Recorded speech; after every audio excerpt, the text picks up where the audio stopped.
So hello guys, আমাদের বাড়িতে আবার আমাদের সদস্য অরিন ব্যানার্জি চলে এসছে। সো আমি আজকে আবার ওর ইন্টারভিউ নিতে চলেছি। ও কিন্তু লুকাচ্ছে, আমি ওকে টেনে বার করছি। দাঁড়ান গাইস, ওর না আমি করব না গাইস, দেখুন আমি করব আমি করব না।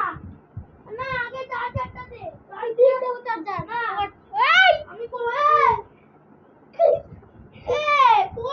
गाइस मौत का तमाशा होने वाला है और इस मौत के तमाशे में मैं भी मार जाऊंगा। मुझे लगता है मैं भी मार के जाऊंगा, मैं भी मर सकता हूँ। ए ए हमारे पुलिस ना चल। तो गाइस मौत का तमाशा भी शुरू हो चुका है और इसको मैं दे रहा हूँ अच्छे से। और इस मौत के तमाशे में मेरा मौत नहीं होगा, इसका होगा। Guys!